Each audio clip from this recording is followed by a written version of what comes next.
सब पार्टी ने के मांगे। हमारी मांग जो थी वो स्टेटहुड की मांग थी, फुल फ्लैज स्टेटहुड की मांग थी।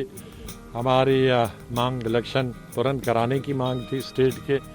हमारी मांग थी कश्मीरी पंडितों को ऐसा वातावरण बनाना चाहिए और तुरंत कश्मीर वापस लेने का ऐसा वातावरण बनाएं जिसमें हम सब पॉलिटिकल पार्टीज़ सरकार की सहायता कर सकते हैं, मदद कर सकते हैं।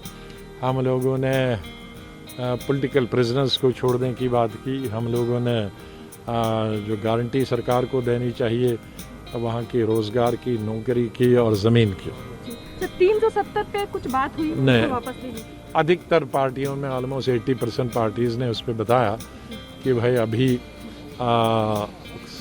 कोर्ट के विचाराधीन है और सब ड्यूस है। हमने कहा कि आप चाइना के साथ बात कर रहे हैं जहां लोगों का कोई इन्वॉल्वमेंट नहीं है। जम्मू कश्मीर में लोगों का इन्वॉल्वमेंट है। मैंने उनको कॉम्प्लीमेंट किया, आपने पाकिस्तान से बात की, सीज फायर कराया, बहुत अच्छी बात है। इन्फिल्ट्रेशन कम हुई, बहुत अच्छी बात है।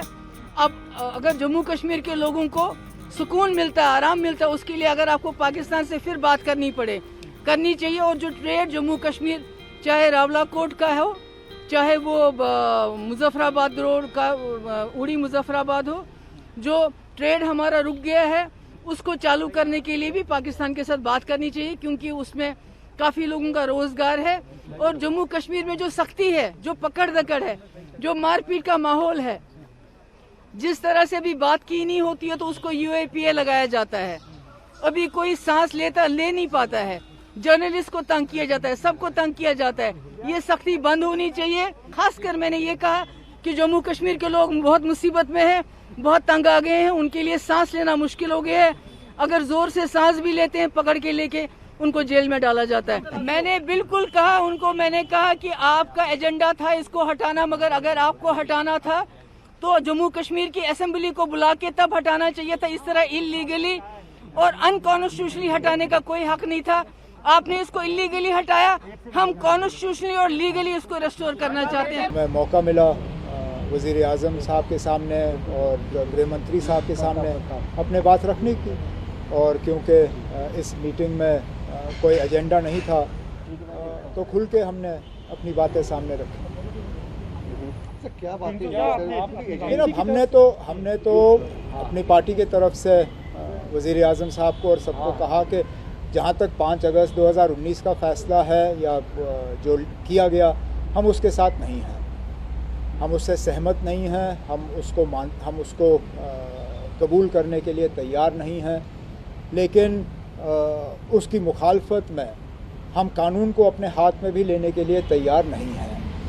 हम आइन या इस मुल्क के संविधान के तरफ से जो हमें इजाज़त दी जाती है अदालत का इस्तेमाल करने की, हम अदालत का इस्तेमाल करके अदालत में जाके अपना पक्ष वहाँ पे रख के इस फैसले के ख़िलाफ़ जो है अपनी लड़ाई लड़ेंगे और उम्मीद करेंगे कि हमें अदालत से जो है इंसाफ हासिल होगा।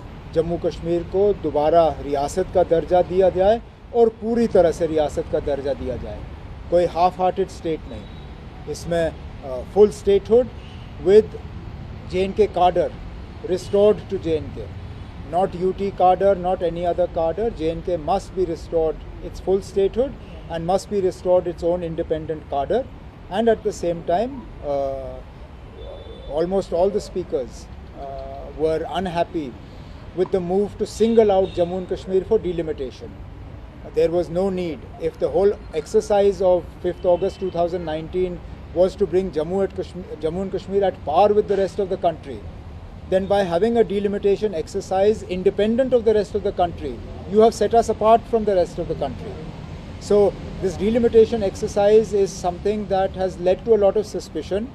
We want it to be re-looked at, and we want that J&K should be, as with other states, the people should be allowed to choose their own government, and that government should be allowed to take decisions that are in the interests of the people of J&K. हमने तो, और इसमें and में आज़ाद साहब ने बात की, उन्होंने कहा कि स्टेटहुड जो है पहले रिस्टोर होना चाहिए और उसके बाद इलेक्शन होने चाहिए। वज़ीर आज़म साहब ने इस पर कुछ कहा नहीं, लेकिन आगे देखते हैं आगे क्या होता है। बहुत ही pleasant environment very pleasant all the people were on the same page belonging to different parties they were on the same page that we have to address the problems faced by the people of Jammu and Kashmir. There were demands for the restoration of the state. So far as Article 370 was concerned, I said the matter is pending in the Supreme Court and let Supreme Court decide it. Statehood के बारे में सब लोगों ने demand की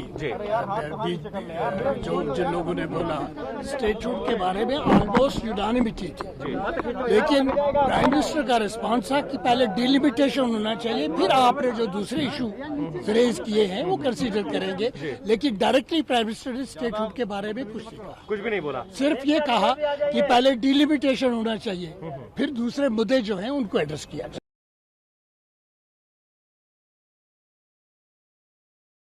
बैठक बहुत ही अच्छे वातावरण में हुई। सभी ने भारत के लोकतंत्र और भारत के संविधान के प्रति पूरी निष्ठा जताई। गृह मंत्री जी ने जम्मू कश्मीर की स्थिति, परिस्थिति और बेहतर होते हालात से सभी नेताओं को परिचित कराया। प्रधानमंत्री जी ने पूरी गंभीरता के साथ हर पक्ष, हर तर्क, हर सुझाव को सुना और उन्होंने इस बात को सराहा कि सभी जनप्रतिनिधियों ने खुले मन से अपनी अपनी बात रखी। प्रधानमंत्री जी ने बैठक में दो बड़ी बातों पर विशेष जोर दिया।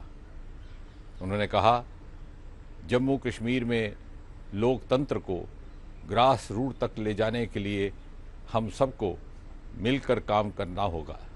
दूसरा, जम्मू कश्मीर में ऑलराउंड विकास हो, हर इलाके, हर समुदाय तक विकास पहुँचे, इसके लिए साझेदारी हो और जन भागीदारी का एक माहौल बनाया रखा जाए, ये ज़रूरी है। माननीय प्रधानमंत्री जी ने इस बात को भी रखा कि जम्मू कश्मीर में पंचायती राज से लेकर दूसरे स्थानीय निकायों से जुड़े सभी चुनाव सफलतापूर्वक हो चुके हैं। सुरक्षा से जुड़े हालात भी बेहतर हो रहे हैं। पंचायत चुनावों के बाद करीब 12,000 करोड़ रुपए सीधे सीधे पंचायतों के पास पहुंचे हैं। इससे गांव में विकास की रफ्तार को गति मिली है। प्रधानमंत्री जी ने कहा कि जम्मू कश्मीर में लोकतांत्रिक प्रक्रिया से जुड़े अगले महत्वपूर्ण कदम यानी विधानसभा चुनाव की तरफ हमें मिलकर जाना है। इसके लिए डीलिमिटेशन की प्रक्रिया को तेज़ी से पूरा करना होगा ताकि हर क्षेत्र, हर वर्ग को पर्याप्त राजनीतिक प्रतिनिधित्व विधानसभा में प्राप्त हो सके। विशेष रूप से दलितों, पिछड़ों, जनजातीय क्षेत्रों के साथियों को एक उचित प्रतिनिधित्व देना आवश्यक है। फ्रेंड्स, डीलिमिटेशन की इस प्रक्रिया में सभी की हिस्सेदारी हो, इसको लेकर के बैठक में विस्तार से बातचीत हुई।